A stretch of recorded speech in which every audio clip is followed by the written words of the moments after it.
Hey y'all, Maria Com here again, they, them, theirs, and thanks for being here to listen to me ramble about stuff. I have been kind of lazy today. Pretty much have just done laundry today. I've been otherwise kind of lazy, but I figured that's okay. We're allowed to do that every now and then, just because we live in a capitalist society with uh, tinges of a Protestant work ethic and all of that BS doesn't mean we have to do stuff all the time. So I'm trying to embrace just kind of being lazy and not doing anything. I did some stuff yesterday. I took yesterday off, so from work, because it's been kind of crazy lately.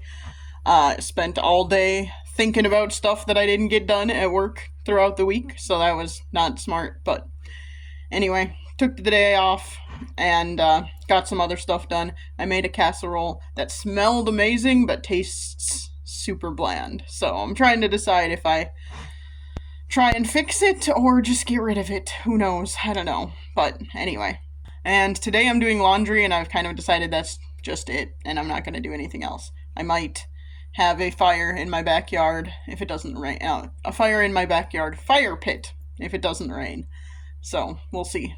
But yeah, anyway, so like I said, last couple days I have kind of been, just not doing a ton, but doing some stuff. And one of the things that I was doing was, just randomly saw on my feed a video about a guy sitting with dogs at a dog shelter.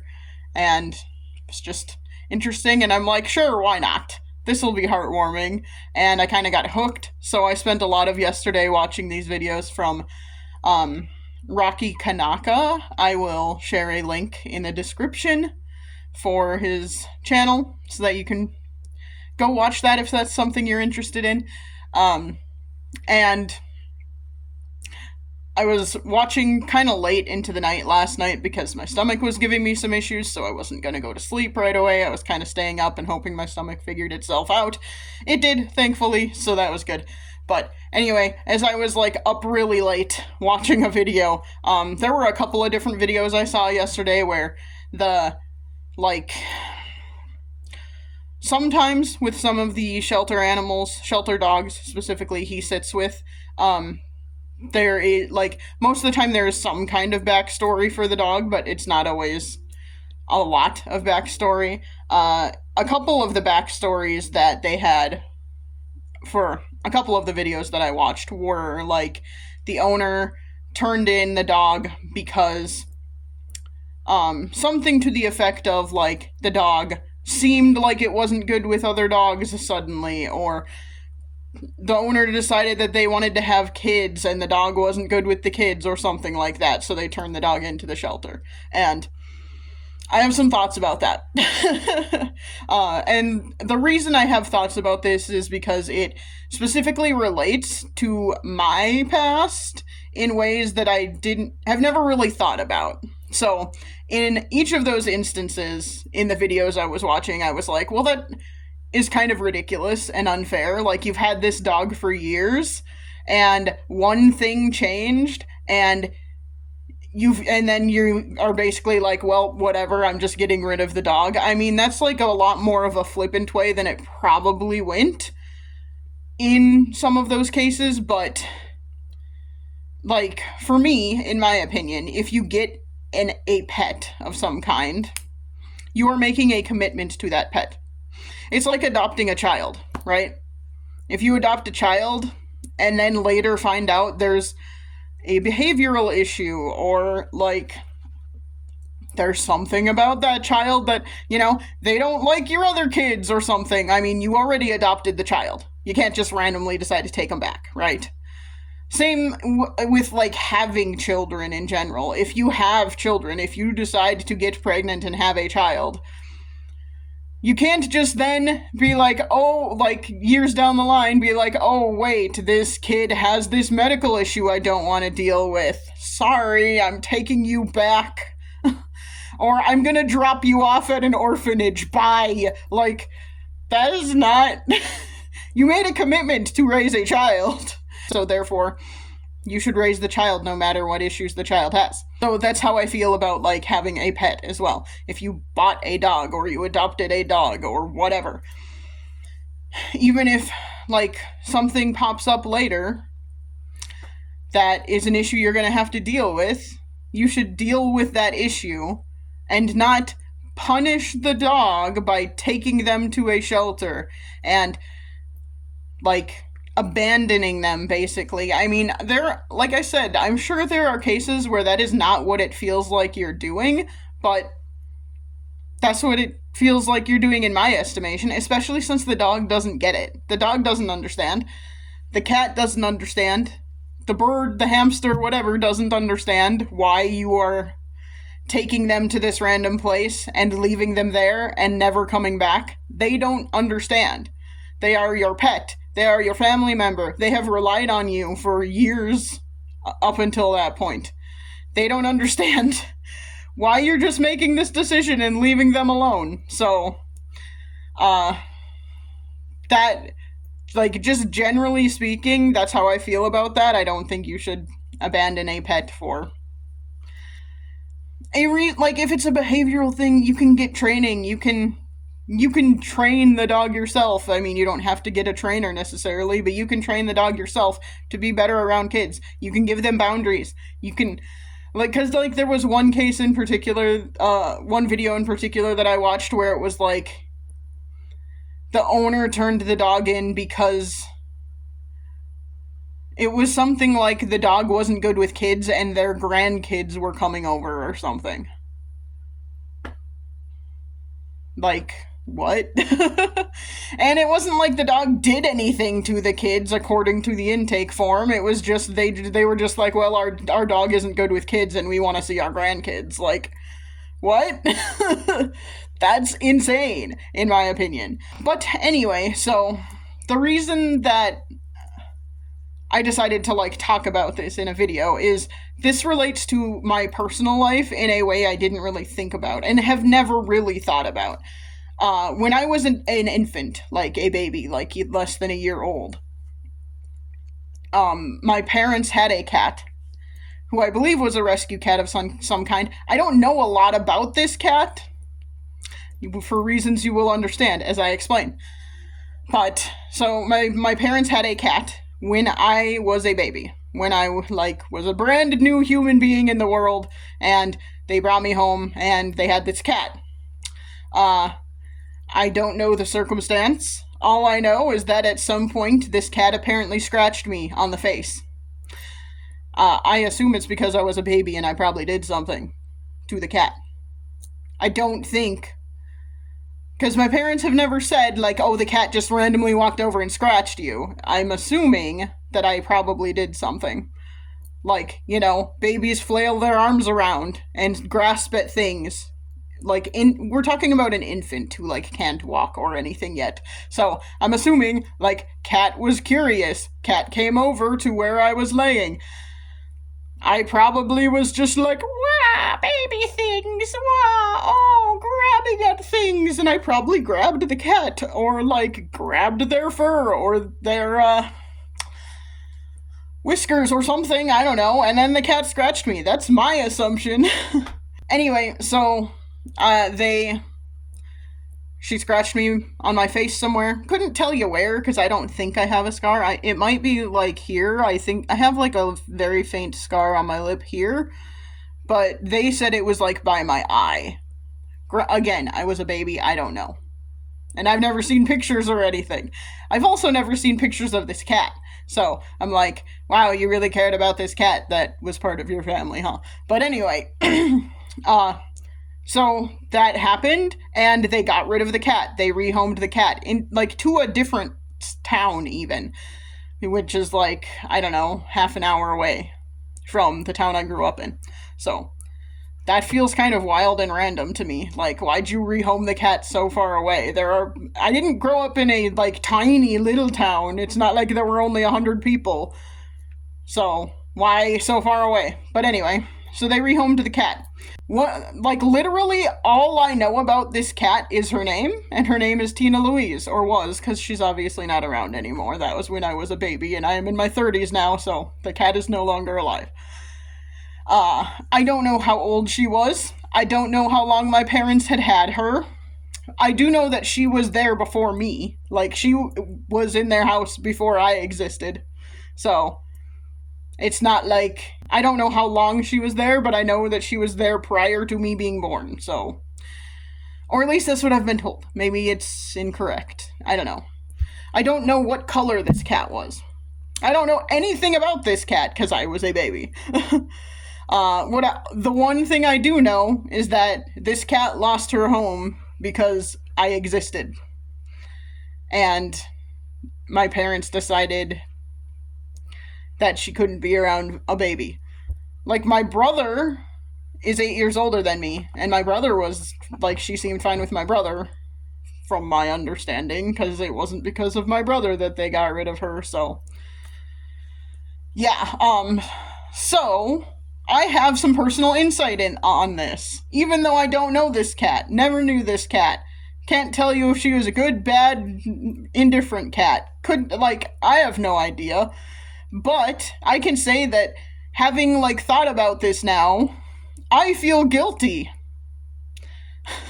Which I shouldn't. I was a baby. I made 0 decisions in this whole situation. But I feel guilty about the fact that this cat lost her home and had to go, like, be in a different place. Because I suddenly existed. It was not my choice to be born. It was my parents' choice. It was not my choice to rehome this cat. It was my parents' choice. But I still feel guilty about it. And, like, I don't think it's fair. I don't think it's fair that this cat had to be punished for being a cat. And probably reacting on instinct to something I, as a baby, did. Like, I don't think it's fair that she had to be punished for just being a cat. And just reacting. I don't think that's fair. So, speaking as someone for whom their parents rehomed a pet to protect me, I do not recommend doing that. I would recommend having boundaries. Like, not having the cat and the baby in the same room if that's your issue. And especially, like, not leaving the cat alone with the baby if that is your concern. Ta-da. Just don't leave them alone. Just to be around your baby. Weird suggestion. Actually, I hadn't really thought of that at all until just this moment. Why was there a situation where the cat was able to scratch me in the face as a baby? Why was that a thing that happened? Like, does that mean my parents were neglecting me? I don't know. Does that mean no one was watching me? I don't know. I have no clue. I was a baby. And now my brain is spiraling into other things, like what if it wasn't even the cat's fault? What if something else happened and they just blamed the cat? I don't think that's real. I'm making that up. But that is what my brain does. My brain spirals into weird things. And since I wasn't there, and there's no recording, I don't know. And since I've never seen a picture of this cat, I don't know. Maybe this cat never existed. Maybe that's just some insane story my parents told. I mean, I'm kidding. I think this cat did exist. And the reason I think that is because when I was a child, whenever we went on family road trips and drove by the town where they rehomed her, my dad would say, every time we, like, drove past the exit to go to that town, my dad would always say, I love you, Tina Louise, wherever you are. But maybe that wasn't even about a cat. Maybe that wasn't even about a cat. Maybe my dad was having an affair or something. See, now my brain is just spiraling into all kinds of crazy things. I just came to the realization I've never seen a picture of this cat, so I don't know this cat actually existed. I should ask my brother at some point. He was alive and he was there. He would know. I'm just really curious now, and again, I know pretty much nothing about this situation, and I never thought to ask questions about it, because it was just like, this is just a story they tell about a cat they had when I was a baby that scratched me, and then they got rid of it. I had never thought to ask more questions about it. I had never thought to be like, inquisitive about it at all. I was just like, this is just a thing that happened. Okay, whatever. I was too young to care. I was too young to be sentient at the time, so I couldn't like react or have anything to say about that. Like, whatever. But now I'm like, that's weird. I should have asked more questions. And like, it's partially, at the very least, they didn't take the cat to like a shelter or something. So, at the very least, the cat didn't go from like stressful situation of being with an infant that's hard to control and is very like weird and confusing and unpredictable to stressful situation of living in a shelter. At the very least, that happened. At least according to what my parents have told me. But, I still feel bad about it. I still feel like she shouldn't have had to go someplace else because she was acting on instinct. That feels ridiculous to me. It also, I don't know. It just feels weird because I'm sure my parents would say, "See, this is an example of how we love you. We threw this cat away because we didn't want them to hurt you." And it just feels weird to me because that's, again, she was part of your family before I was. It feels weird to me that you would just be like, yeah, but she did something we don't like, so we're just gonna get rid of her. I don't know. It just feels weird to me. And that might sound weird coming from me, who is the one who chose to go no contact with my parents. Because,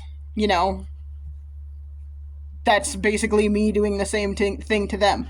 But the situations are different, right? Because in my situation, I did not choose to be born. I did not choose to be a part of their family. They did choose to have this cat named Tina Louise. I think they adopted her or took her in from somewhere else or something like that. So, like, the thing about that makes me feel even worse is that means that cat was rehomed multiple times, and that feels just even more like chaotic and unfair to her because, again, she was there before me. So it feels unfair to be like, yeah, we took you in and then gave you up because we had a child. So, I don't know. It just feels gross to me, but... And, like, it feels gross as the person who was the child. But yeah. Anyway, so the thing that makes it different is that they chose to adopt this cat. They chose to take this cat in. And then they chose to have a baby. And then they decided those two things were not compatible, and that it was the cat's fault. And I'm like, no, I think that's your fault. You brought the cat into the house and then brought a baby into the house, and that feels like you made decisions that made this cat uncomfortable. And I don't know. My understanding is that it theoretically all worked out for the cat, but again, it makes me feel weird, and it makes me wonder about, like, my parents' decision making, I guess. Because what that feels like to me, it's an unfair way to word this, but what that feels like to me is we are totally happy to, like, have pets and take things in and be good Samaritans until that thing becomes too inconvenient for us. And then we'll just throw it away. Then we'll just get rid of it. I mean, again, my understanding is that they rehomed her. They found someone else to take her in. So they didn't just throw her away exactly, but that is what it feels like, And it doesn't, again, I wasn't there. I don't know the whole story. I don't know, like, if they tried other things. I don't know if there were other solutions that they came up with, or if this was just the first, sorry, we're just getting rid of her. I don't know. But that's what it feels like to me, because there have never been any parts of the story when they've told it where they've been like, well, we tried this, and we tried that, and we tried, making sure we were always in the same room with you and the cat, and all this stuff. I've never heard any of that. I've never heard any, like, these are other things we tried. So, like, I've never heard any other parts of the story like that, so I don't know if other things happened. Because those, like, other potential solutions were never explained in the story, I just assume, and I know making assumptions is bad, but I just assume that was just their first and last step, was just, I guess we have to get rid of the cat.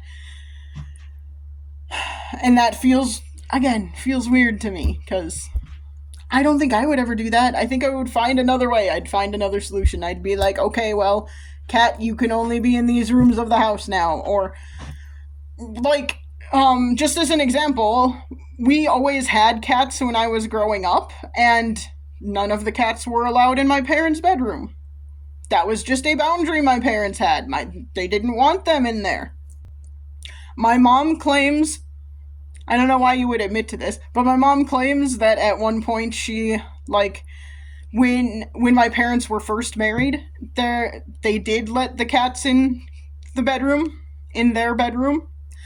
And my mom claims that at one point she, like, was woken up by a cat and threw the cat across the room because she was so startled by that. And they just never had the cats in the room after that because she didn't want to ever do that again. And I'm like, again, as an adult, I'm like, so you're admitting that you abused a cat? Which cat was it? I don't know. Was that Tina Louise, maybe? I don't know. I have no idea. I don't think they've ever mentioned which cat it was. So, that's fun. But it's just stuff like that where I'm like, that's so weird. Why are you telling me that? But yeah. So anyway, I just thought it was interesting because it was something that hit, like, really differently now. Like, again, I had never, like, explored that story in depth in my head. It was just like, oh, this is just a story that exists. This is just something that happened when I was a baby. Who knows if that means anything? It's not like I was traumatized by it. I love cats. So, it's not like it traumatized me or anything. I was too young to form memories yet. I was an infant. So, I wasn't forming memories yet. So, like, it shouldn't be a big deal. It shouldn't be something, I don't know, whatever. Like, I understand it could be a big deal in terms of, like, health and all of that. But it wasn't. I was fine, clearly. I'm alive, so it didn't do that much. But yeah, so I'm just like, it just feels weird. And now, like, I was watching these sitting with dogs videos, and I was like, oh, my parents did something like that. And it feels real weird now that I'm thinking about it. I understand that it's something that happens probably more often than you would think, but it just makes me, as an animal lover, feel very strange. And I guess it's another one of those things where I'm like, I always thought my parents loved animals too. My dad has so many stories about, like, cats he had when he was growing up. Mostly this one specific cat, but, you know, like, he has so many stories about the cats he had when he was growing up and how much they loved their cats and all of that. In my experience with my parents, I always felt like they really loved our pets. And now I'm second guessing that too. It's just so many things after going no contact with my parents, there have just been so many things where I've been like, I am second guessing everything I thought I knew about them, because so much of, like, the things that led into the no contact have been like, oh, no, you might actually not be very good people. I thought you believed this, but this is what you have been telling me for years prior to going no contact. So maybe you don't believe the opposite of the thing you're doing and the thing you now believe. Maybe you actually hate people. I don't know. Maybe, like, I'm not even gonna put maybe on this. My father is a massive bigot. I always thought my mom was not, but, you know, after all of this, I'm like, well, maybe my mother is also a bigot, because Well, I know she is in some respects, at least. She's anti-trans, so there's that. They've both been anti-LGBTQ, but they always just do the whole, like, hate the sin, not the sinner kind of thing. So, we don't hate gay people. I have gay friends. I just don't agree with their lifestyle. Kind of bullshit. So, there's that. I would say they hate them. I would say they are bigoted. Because, again, that's a dumb excuse. And that's a dumb way to say that. That's basically saying, I don't hate you, but I hate everything about you. I don't hate you, but I hate who you are. Like, that's basically just saying you hate the people, so whatever. But yeah, so much of going no contact and having distance has apparently led me to realize my parents are probably actually kind of not great people, but at least not the kind of people I thought they were when I was growing up. So, there's that. But yeah, let's bring this back to shelter animals and having pets and all of that.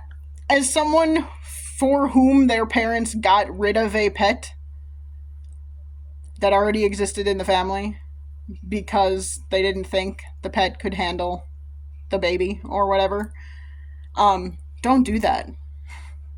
Because, again, now that I'm thinking about it, now I am carrying guilt for that as well. Even though none of the decisions were mine, the decisions were made because of me, and I feel guilty about that.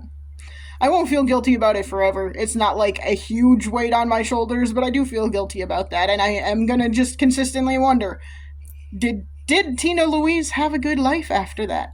Was she happy? I don't know. I will never know, because I don't even know who she was rehomed to. And how would I even track that person down and ask that question? And it would be a random question to ask. But, yeah. So, I mean, granted, there are going to be people out there who wouldn't care, who would be in my situation, who would be like, whatever, it was a thing that happened, nothing I can do about it. I care, because I care about animals, and I hope she had a good life. And I hope it didn't stress her out, and I hope it didn't, like, cause her trauma. As someone who is still dealing with quite a lot of trauma I did not know existed, like, and didn't realize was a thing, I don't want anyone else to feel trauma and uncover trauma years later, even if they're just a cat. Like, I don't want them to have trauma either. I would hope that, like, people take that into account when they decide to rehome a pet as well. Like, I don't know if my parents took into account what was best for the cat, or if they were just worried about what was best for me as the baby. I don't know that for sure. So, and like I said, the more I'm uncovering about things that happened when I was younger, the more space I have away from them as I have gone no contact with them, the more I'm realizing they were not the kind of people I thought they were. So I am questioning that more. But, yeah. I keep repeating myself, but I'm going to say again, if this is an issue you are facing as a pet owner or whatever, don't get a pet and then think that you can just get rid of them the minute you have kids. That is not fair to the pet. It's also not fair to the kids. What if the kids wanted a pet? And then I'll also say, again, as someone for whom their parents got rid of a pet to protect them, don't do that if you can help it. Try other options. Like, there have to have been other options. So, it's very frustrating to me now, because I'm like, I also kind of missed out on having the experience of having a pet when I was, like, from infancy, basically. I missed out on that experience. We did have cats most of my growing up, but, I missed out on having a cat from the get-go, and that would have been really cool. It just feels weird to me, so maybe I'm the weird one. I don't know. I would just say, like, explore other options first. And especially if you do have to get rid of a pet, try to rehome them so that they don't have to experience the shelter environment. Anyway, I just wanted to talk about that and then tie it into my parents, of course, and my own experience, of course, because that's what we all do, right? Side note, watching these videos, one of the things I was thinking about is like, I don't know that I have the energy to go volunteer at a shelter. I have thought about it in the past. I just don't know that I have the energy for it. And like right now, I don't know that my heart would be able to take it because it's been less than a year since I lost my cat, so it's kind of tough. But one of the things that was mentioned in one of these videos was if you can't donate time, you can donate things. Like you can donate toys, you can donate food, you can donate like blankets and things like that. And I was like, I've been thinking, I just finished a knitting project, and I've been thinking about what to work on next. I did sort of start one, but I'm not convinced it's going to turn out. I am going to try and make a shirt. I'm not convinced I'll be able to do it, but I'm going to try. But I also like to have like an easier project that I can take to work that's not too big, that I can like maybe do while I'm sitting in a meeting or something, so that my hands can stay busy so that I can focus a little bit better. And I had the thought of, like, maybe I should come up with a pattern for blankets for cats and dogs at the shelters, and I could donate blankets to shelters. So, TBD, let me know if you think that's a good idea. I think that would work for now because I have a lot of yarn. But, you know, as things are getting more expensive as time goes on, I might have to come up with a way to, like, supplement my income to make that more of a possibility. So, I don't know. I'm playing around with some different ideas in my head. I have to decide if that's something I really want to do first. So, I mean, I do really want to do it, but also I need to figure out if that's something that's, like, actually practical for me to do. So, might work on something like that. Working on some blankets for shelter dogs and cats. TBD, like I said. So, yeah.